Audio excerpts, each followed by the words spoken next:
కార్తీక మాసం కోసం ఎదురు చూసేవాళ్లు చాలా మంది ఉంటారు. భక్తి శ్రద్ధలతో గుళ్ళు గోపురాల చుట్టూ పుణ్యం కోసం తిరిగేవాళ్లు కొందరుంటే, స్నేహితులతో కలిసి సరదాగా షికార్లు పిక్నిక్ల కోసం వెళదామని పరితపించేవాళ్లు మరికొందరు. అయితే ఇప్పుడు అలాంటి చాలా మంది కోరిక నెరవేరటం లేదు. అసలే గజిబిజి జీవితాలతో గడుపుతున్న యాంత్రిక జీవనంలో విరామం దొరికేదే చాలా అరుదుగా ఉంటుంది. కనీసం ఆ సమయంలో సన్నిహితులు స్నేహితులతో కలిసి ఎక్కడికైనా వెళ్లి సరదాగా గడిపే వాళ్ళ సంఖ్య నానాటికి తగ్గిపోతోంది. ఎందుకంటే ఇప్పుడు స్నేహితుల మధ్య చాలా బ్యానర్లు అడ్డుగోడలుగా మిగిలిపోతున్నాయి. ఒకరి వనభోజనాలకు మరొకరు వెళ్లడానికి లేని దిక్కుమాలిన పరిస్థితి.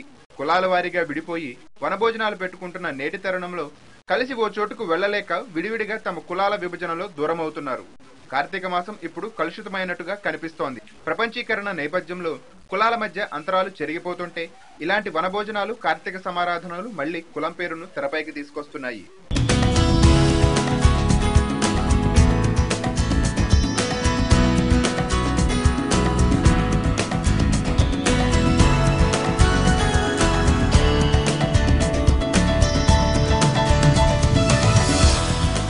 దీంతో చాలా మంది ఇబ్బందిగానే తమ తమ కుల భోజనాల్లో పాల్గొంటున్నారు.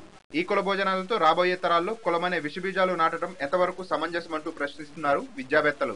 ఇదంతా కేవలం కొందరు రాజకీయ నేతలు తమ తమ కులాలను ఓటు బ్యాంకుగా మార్చుకునేందుకు చేసే ప్రయత్నం తప్ప మరొకటి కాదని విమర్శిస్తున్నారు సామాజికవేత్తలు. కార్తీక మాసంలో హాయిగా బంధుమిత్రుల మధ్య భోజనాలు చేసి సరదాగా గడిపే రోజులు పోయాయి. ఇప్పుడు కులాల భోజనాల పేరుతో కేవలం సంతర్పణ భోజనాలు మాత్రమే చేస్తున్నారు. ఇరుగు పొరుగు మిత్రులతో గడుపుదామనుకుంటున్నా అది అందరికీ సాధ్యపడటం లేదు. తమ తమ కుల భోజనాలు వేరువేరు చోట్ల ఉండటంతో ఎవరికి వారే యమునా తీరే అన్నచందంగా ఏర్పడింది. వన సమారాధన పేరుతో ఎక్కడో జరుపుకునే ఈ కుల వేడుకలు తమ తమ కులాల్లో గొప్పలంతా సెలబ్రిటీలు. ఆనందంగా అంతా కలిసి వేడుకలు జరుపుకోవాల్సిన ఈ సమారాధనలో రాజకీయాలు మరో హైలైట్.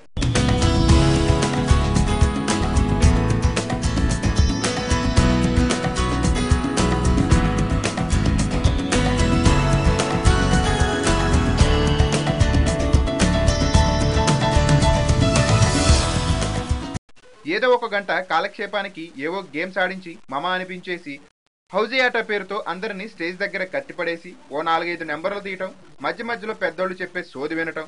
చివరికి అక్కడ ఉండే మహిళల పరిస్థితి ఎలా ఉంటుందంటే, సీరియల్ మంచి పట్టులో సాగుతున్న టైంలో యాడ్ వచ్చినట్లే సీరియస్ గా హౌజీ కూపన్ పట్టుకుని కూర్చున్న వారికి మిగతా నెంబర్ల కోసం టెన్షన్ గా వెయిట్ చూస్తుంటారు. ఇలా ఏదో మాయ చేసి మంత్రం వేసి జనాన్ని సమీకరించుకొని మా కుల భోజనాలు పెద్ద హిట్ అయ్యాయని బాజా కొట్టుకుంటున్నారు కుల సంఘ నేతలు. ఇలాంటి కుల భోజనాల వల్ల కొన్ని ప్రయోజనాలు ఉన్నాయంటున్నారు కొందరు. తమ తమ కులాల్లో వెనుకబడిన వారిని గుర్తించి వారిని ఆదుకునేందుకు వెలుసుబాటు ఉంటుందని, తమ తమ కులాల్లో పెళ్లి సంబంధాలు కుదుర్చుకునేందుకు ఈ సమారాధనలు ఉపయోగపడతాయని చెబుతున్నారు.